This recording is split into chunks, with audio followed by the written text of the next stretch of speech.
If there's any lesson that I've taken from life so far, is the one thing that people seem to miss the trick on.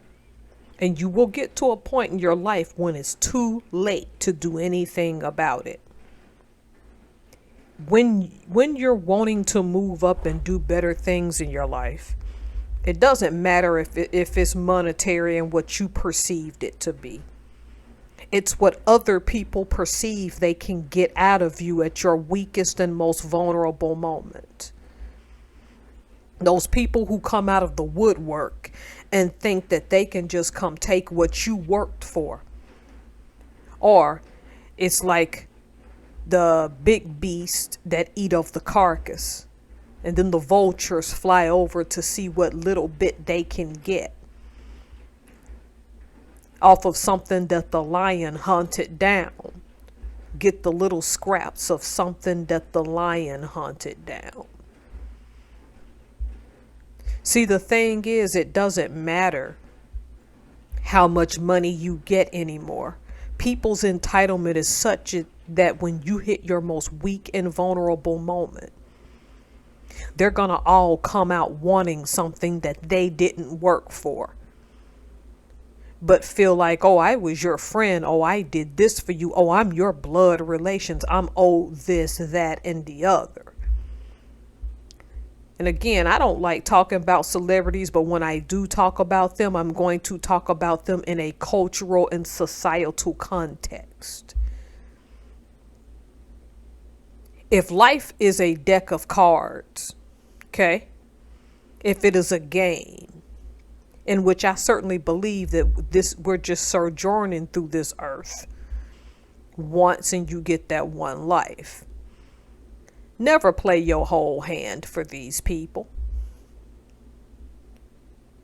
There are circumstances like Wendy Williams in which you cannot control how much people will and won't know about you. Because when you are a public figure, it takes on a whole new connotation. I've only seen one clip of her documentary on YouTube, and I was not going to watch it until there were reports that she hasn't seen her son in almost a year. And ideally, him being grown, if something were to happen to her, wouldn't he get her estate?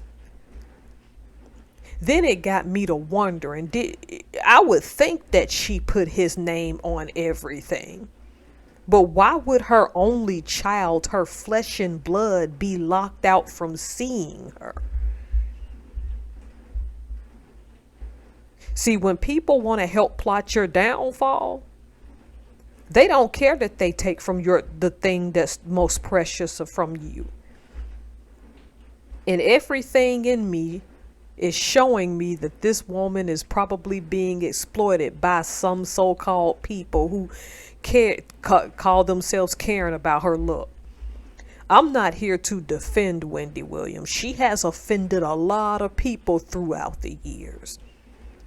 There are some people calling this karma. I'm not going to jump on that bandwagon. There are some people bringing up her ex-husband's infidelity and parading a baby around. It ain't about that.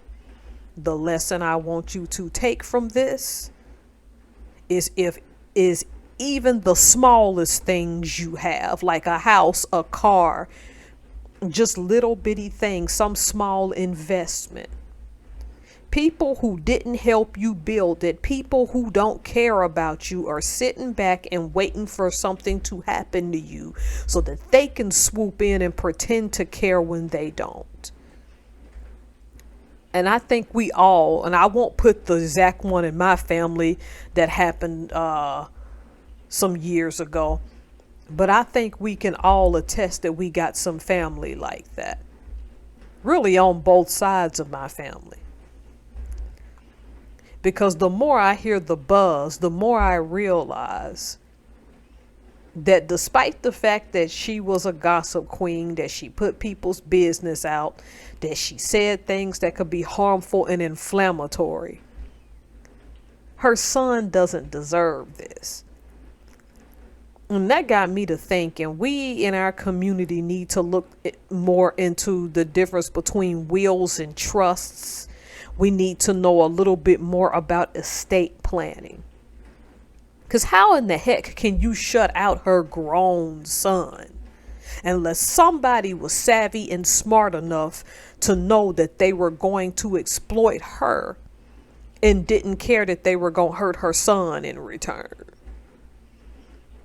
A whole lot about this don't seem right.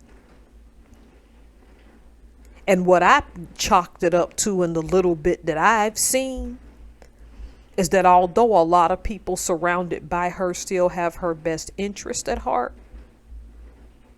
somebody's looking to cash in, even if it means taking from her child. This ain't something you could do overnight. This is careful, calculated planning. Here's the thing. Protecting your assets is about you being able to give what you worked hard for, no matter what it is, to whomever you think should have it. Not the vultures ready to take the crumbs off the carcass. And this is absolutely ridiculous. I can't really make this just a black issue, but our lack of understanding with money does hurt us. I don't think her son lacked understanding. He just didn't realize that the vultures were sitting and waiting patiently. And sometimes you don't know who they are. This is why it is essential to have an estate. We don't know everything yet. I'm using this more as a cautionary tale because if you're asking me, this woman is being exploited. And to put her on television like this is absolutely trashy and tacky. No matter the outburst she's having, that's just Wendy. But it could also be her aphasia causing it. You just don't know. But the demeaning level of tacky that is just disgusting. And see, my thing is, the most demeaning thing of all is that you can find a way to try to possibly keep money from her own son. If you have something right now, please go, and if you can get a trust, please get a trust. Please put the name of who you want to have things. Because vultures are nothing but opportunists.